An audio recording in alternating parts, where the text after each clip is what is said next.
Nintendo is an unbelievably stubborn company. They're a company willing to take huge risks, a company willing to ignore all design trends of the current time and to go into the opposite direction, a company willing to reboot their most important franchises over and over again. Basically, they're a company that was, and still is, sometimes nuts enough to take a huge risk, to throw all proven to work concepts into the bin, only to start again from scratch.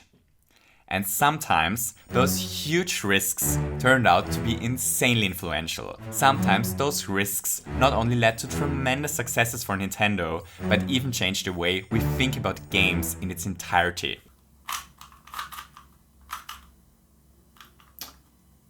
Oh!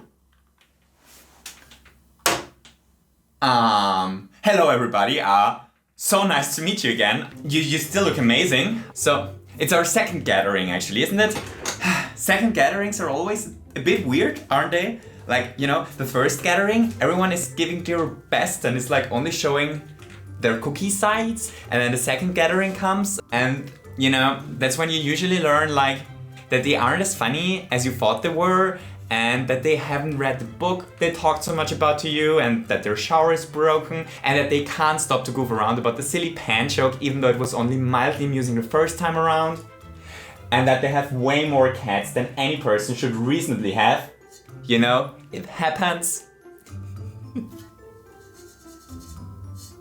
Oh yeah, Nintendo's most brilliant design decisions. As good audio Ceave already said, today we're going to talk about 5 design decisions that Nintendo made over the years that were huge and monumentally influential on the whole industry. Decisions that shaped gaming as we know it. Decisions that were huge and great and fantastic and important and good and...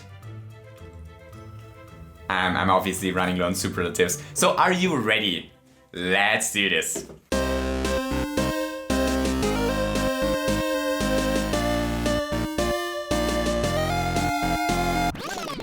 So in order to find out why our first genius decision is so genius, we have to enter a time capsule and pretend that we are at the beginning of the 80s for a second. So there is a ravaging HIV pandemic going on. The current president is best known for his television career, but completely fails to act in response to the out-of-control AIDS pandemic. There are tensions between Russia and the US, America's war on drugs is working flawlessly for the drugs, and everyone is running around with a Rubik's Cube. Yeah, I know, it's kind of hard to imagine nowadays. Anyway, so at the beginning of the 80s, there is a home console gold rush. Analysts expect the market to grow with insane speed. Companies like Atari are expanding rapidly, many new players are entering the market, and then, suddenly, there's a crash. The famous video game crash of 1983. The market implodes. Home consoles are suddenly seen as toxic. No one wants to enter the market anymore. Everyone is convinced that home consoles are dead. Everyone but this weird Japanese company that just had a runaway success with this odd arcade game where a carpenter called Jumpman had to fight against a giant ape. At the moment when video gaming was at its lowest, Nintendo is the only company brave enough to release a home console. No one else does so. For years, and the NES ended up being a huge success. Nintendo is not only the first really successful company to sell home gaming consoles, but they are without competition. They're in a position to define gaming all on their own. So the story of how Nintendo saved the collapsing video game market is a really interesting one, and it is definitely one of their prouder moments. But it is actually not what I want to talk about today, because the really genius decision that I actually want to talk about actually happened a year prior to the market even crashing. It happened in 1982. Or to be more precise, it happened in 1982's Donkey Kong Game & Watch arcade game. Because 1982's Donkey Kong Game & Watch arcade game actually set the standard for every controller of every major company up until today. That's totally a real Donkey Kong game here.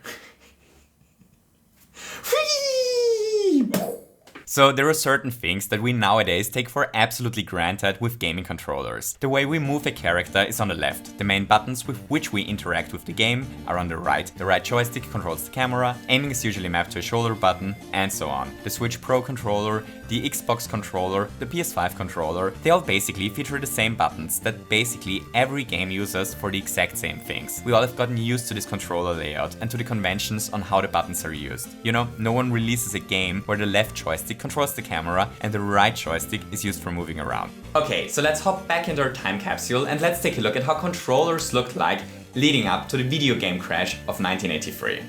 So basically, it's total controller anarchy. Every console came with completely different controllers. The most successful console up until this point, the Atari 2600, featured this controller that only consisted of a single joystick, which was able to move in the 4 directions, and one lonely button.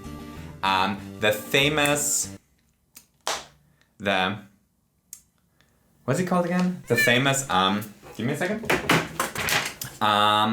The famous Magnavox Odyssey, famous for being the world's first home console, featured 2 pedals with 2 dials.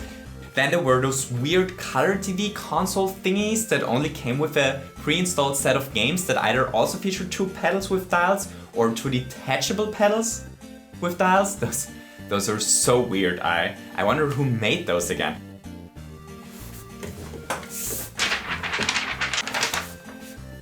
Oh! It's Nintendo! So basically there is no standard for how games control, which finally leads us to Nintendo's first, most genius design decision and back to the Donkey Kong Game & Watch, because this little and unsuspicious title is actually the first game that is controlled with a D-pad. So this little D-pad actually managed to make quite a career, since basically every controller of every major company uses an ancestor of this little D-pad. Up until today, when Nintendo set out to design a controller for the Famicom, they realized that the D-pad design of the Donkey Kong Game & Watch game was actually the perfect way to control games in 2 dimensions, so they decided to use it for the Famicom. At the time of the Famicom's release, there is basically no competition in the market, so the NES controller is the controller that ends up setting in stone the most basic conventions of how controllers look like. There is a D-pad on the left side of the controller and the buttons are on the right side. You know, it's actually kind of funny if you think about it, because if the designers at Nintendo were to decide that the D-pad should be on the right side of the Game & Watch, then that would probably mean that they would also have put the D-pad onto the right side of the Famicom controller, which would also mean that basically every company going forward would have copied this design, which would mean that all controllers nowadays would probably be mirrored and the movement would be on the right side. That's the kind of stuff that I like to think about all day. Leave me a comment down telling me what you like to think about all day.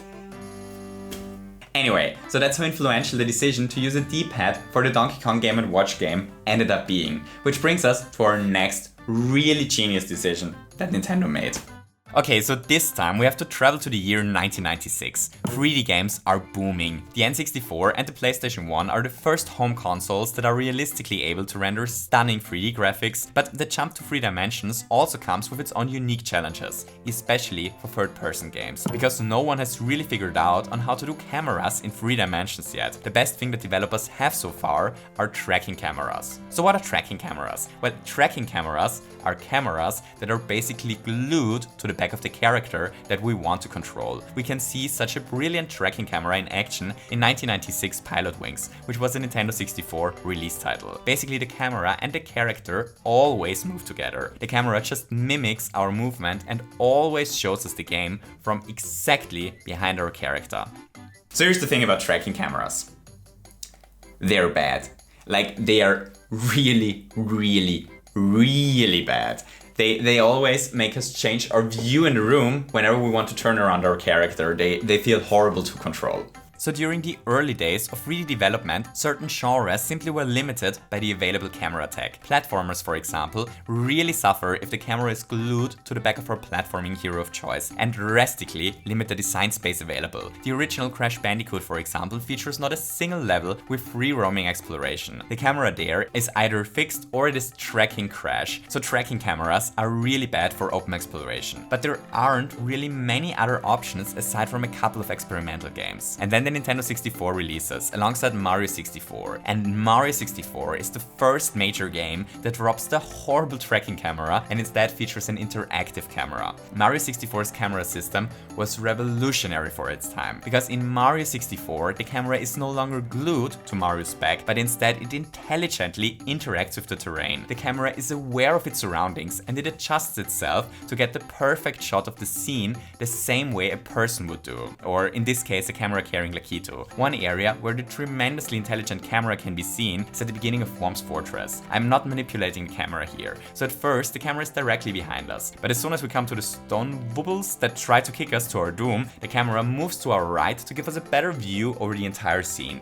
But as soon as we reach the end of the path, the camera drastically shifts to show us the path that we probably want to take. We aren't controlling the camera in any way here. The camera is just intelligent enough on its own to understand what to show us. Hooray! The decision to implement the camera in this way in Mario 64 ended up being insanely influential. Basically all modern third-person games use a similar system. The camera carrying Lakitu in Mario 64 might not have aged that gracefully by today's standard, but it definitely caused an insane legacy, and it is, in my humble opinion, the second most influential design decision Nintendo ever made. Oh, I'm sorry, I honestly didn't notice you. You know, I'm reading this really fascinating book currently. It's called How to Become a YouTube Star in 7 Days, and it's like full of to-the-point advice on how to run a YouTube channel. For example, did you know that it really helps a YouTube channel if you where did I read this? Was this chapter 2? Yeah, here. It really helps if you punch the like button. Punch is the term, I think. Also, you should make sure to knock out the subscribe button as often as you possibly can, because that really helps with re-engagement or something. Also, don't forget to bid the hell. No, to hit the bell, whatever that means. That's apparently really important. I'm sorry if this is a bit intrusive, you know, but the book really insists that I always tell you this in every video towards the end of the video. Forget about what I just said. So, wow, that was kind of scary. Whew. Anyway, back to work. Which video are we shooting again? Is the sunshine? It's the decisions? The decisions? You sure? Yeah, you're absolutely sure, because last time you said you're sure and you were... Okay, yeah, it's the decisions, thank you, fine. So, this brings us directly to Nintendo's third most important decision they ever made. Let's stay at the beginning of 3D gaming for a while. So Mario 64 shaped how cameras work in video games up until this day. But Mario 64 isn't the only legendary game of this console cycle, because there is one more universally loved game from this time that ended up being highly influential. It's a game about going on to an adventure and about succeeding against all odds. It's a game about exploration and about growth, and you know, a game where we learn new abilities that we find deep down in dungeons locked away. It's an amazing game. It's one of the best action adventures ever made. I'm obviously talking about Konami's Mystical Ninja starring Goemon. In Mystical Ninja, Goemon and his friends are tasked to save feudal Japan from a dangerous shogun group that plans to turn Japan into a fine Western arts theater. On their very important quest, the team of 4 has to platform over dangerous pits. They have to learn abilities like shrinking or mermaidification. They have to find new weapons that allow them to overcome obstacles. This happens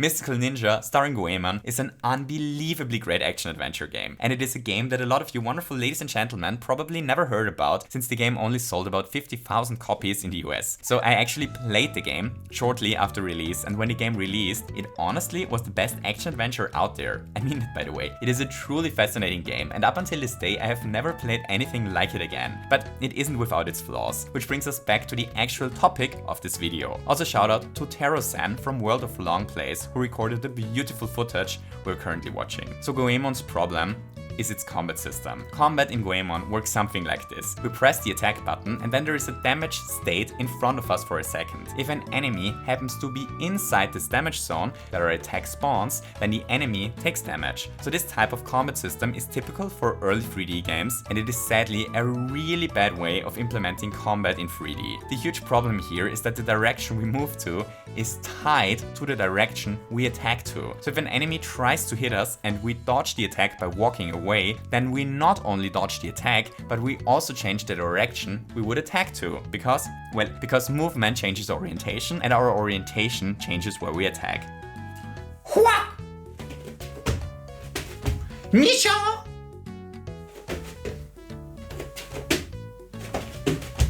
Hichikar!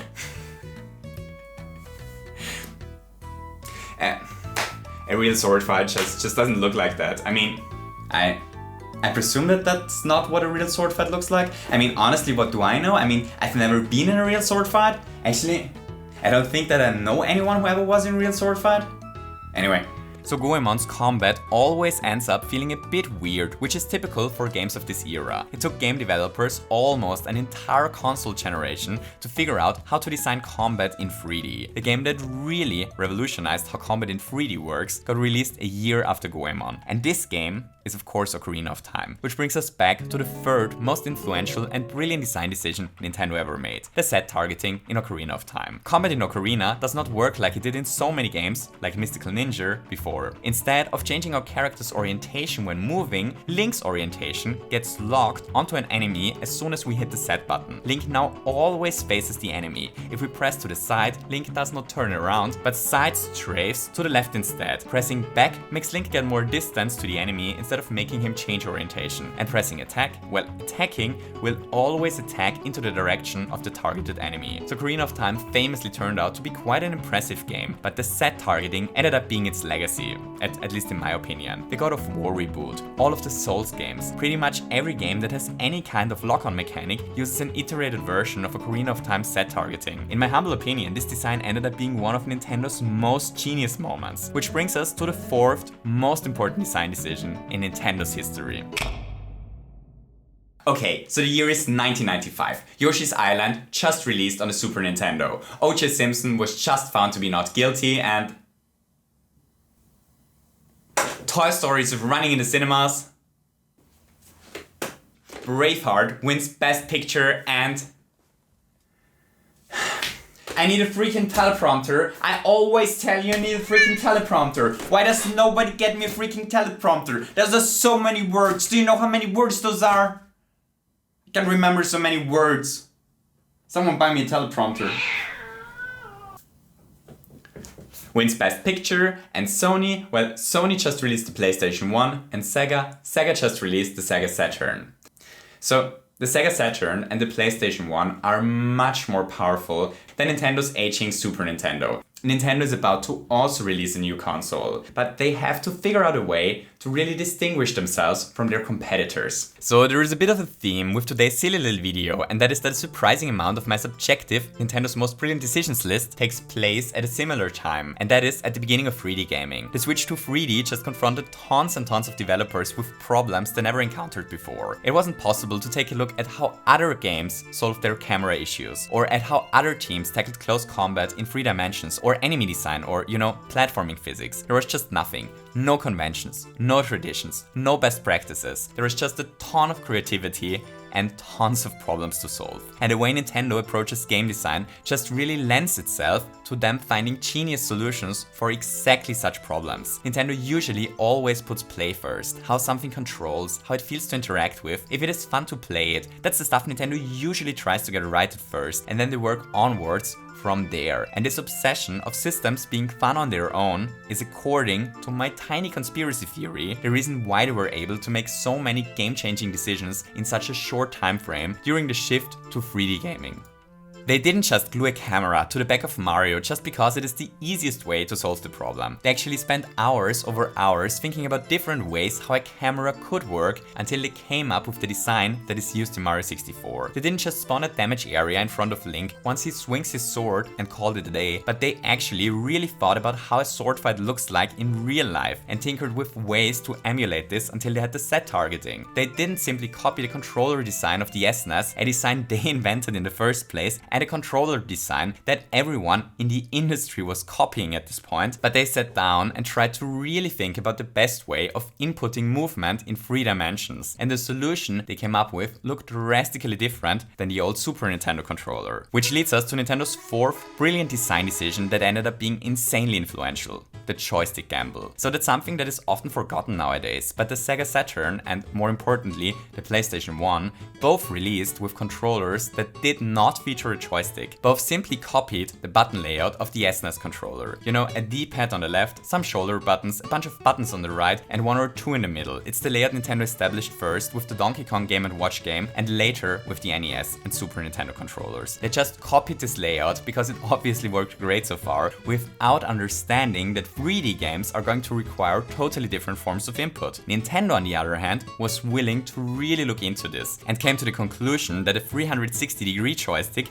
is the best way to input movement in a 3-dimensional space. That was obviously the right call, but back in the day, no one knew this. The joystick was actually a huge gamble, a gamble that paid off. The joystick turned out to be the future. Sony had to react almost immediately by releasing the DualShock, a controller that featured not only 1, but 2 joysticks. One of the times where Sony actually set the standard for the whole industry, by the way. Also, Sega immediately released this beautifully shaped controller as an answer to Nintendo's Joystick Gamble. So no one knows what would have happened if Nintendo wouldn't have been willing to take a risk with the Nintendo 64 controller, but there is a decent chance that joysticks wouldn't have been much more than gimmicks for the entirety of the first 3D console generation. Who knows how controllers nowadays would look like if Nintendo didn't decide to roll with the Nintendo 64 controller, a decision that ended up being insanely influential.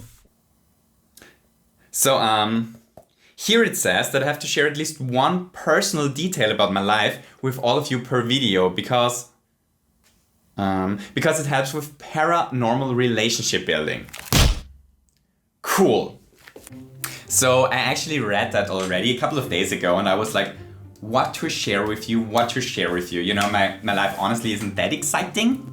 There isn't that much going on. So a couple of days ago I was sitting together with a bunch of friends of mine and we were having like, you know, our 5th bottle of milk. And I asked them if they have any idea on what I could share with you. And they were like, whew, Ceave, personal detail. Why don't you tell them a story of your teenage days? And I was like, guys, I'm running a family-friendly channel. And they were like, oh, that's a problem. And then I was like, maybe I could tell them something about my favorite football team. But they were like, Ceave, I'm sorry, I hate to break that to you, but you know, half of your audience lives in the States. They believe that football is played with those banana-shaped balls. And I was like, yeah, you're right, they don't care. And then someone was like, maybe you should talk to them about your favorite animal. And I was like, my favorite animal? Wow, does that sound lame? But it works, I guess. So, my favorite animals are meerkats. Meerkats are amazing. Did you know that meerkats eat insects, lizards, snakes, scorpions, plants, eggs, small mammals, centipedes, and certain type of fungi? Meerkats are actually so badass, they're immune to certain types of snake and scorpion venom. Meerkats are truly the fuzzies of animals. So truth be told, it's probably time to come clear about this. So honestly, I've been lying to you throughout all of the video. You know, this book actually isn't about how to become a YouTube star in just 7 days. Actually, it's about Schweizer Verfassungsrecht, which translates to Switzer constitutional law. You know, it's the first part. First part is great book. Second part was also really good. In my honest opinion, the series took a turn for the worse with book 3. So why are we having a Schweizer Verfassungsrechtsbuch in the video today? Well, that's mainly because it was the thickest book I found in the library. So there's that. Anyway, so what were we talking about? Nintendo's most brilliant design decision. So let's do this one quick. It's The Legend of Zelda Wind Waker. Actually, no, it's Mario Odyssey. Or it's 3D Land, Breath of the Wild, Super Mario World, or is it Skyward Sword? No, let's go with Mario Galaxy, the original Super Mario Bros, Ocarina of Time, Super Mario Sunshine, or A Link to the Past.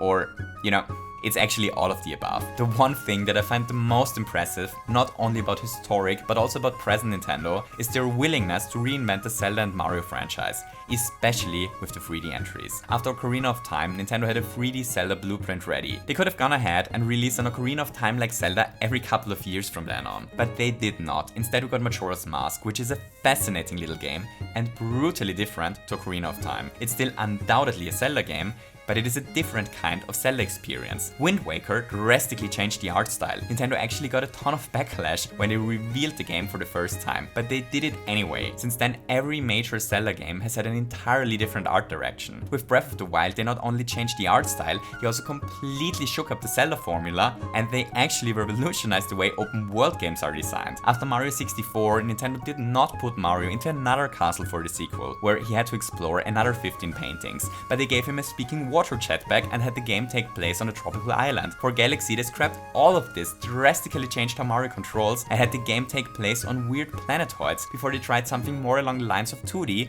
but in 3D with Mario Land, before they went into another direction and had Mario go into a Greek Odyssey around the whole planet. I don't know any other game developer that is willing to make such drastic changes to an established and beloved franchise. Like, you know, the next Elder Scrolls game isn't suddenly going to be cel shaded, Dark Souls 4 isn't going to take place on weird shaped planetoids, the next GTA isn't going to take place in the middle of a gigantic ocean, and Kratos won't have a speaking water jetpack in the next God of War game. The point here is that almost no franchise is taking more risks than it has to. You know, if a publisher ends up having a working formula, then they usually iterate upon it until the franchise starts to feel unbearably stale. And only then they shake things up a bit, but usually only as little as is absolutely necessary. It is just much more in the interest of a shareholder-driven company to repeat what worked once every year, but you know, this time 10% bigger and 12% prettier, instead of taking huge risks that may end up really paying off. Nintendo is really unique about this. They always start from blank when designing a sequel for their two most iconic franchises. This not only led to them making many of the best games ever, but it also means that with each new game, there is a chance that Nintendo completely blows it out of the water, completely revolutionizing certain design paradigms, like they just did with Breath of the Wild. It's this thing that I personally always found to be the most impressive thing about Nintendo, their willingness to start from zero for sequels. Okay, so here we have it. In my humble opinion, Nintendo's most brilliant design decisions are the D-pad, because it set the standard for all controllers that we use up until this day, the camera in Mario 64, because it set the standard for third-person camera systems, the set targeting in Ocarina of Time, because it is incredibly influential on all combat systems up until today, the Joystick Gamble, because of joysticks, and finally, the way Nintendo handles sequels and their willingness to start from zero over and over again, because this makes sure that Nintendo is a constant force of innovation in an otherwise really stale AAA market. Hooray! So I hope everyone enjoyed today's little gathering. If you did, don't forget to punch the like button, and maybe you feel especially today and want to knock out the subscribe button as well. Don't forget to hit me a comment, share the bell, and click the engagement. I hope that all of you have a wonderful day and to see you soon. Goodbye!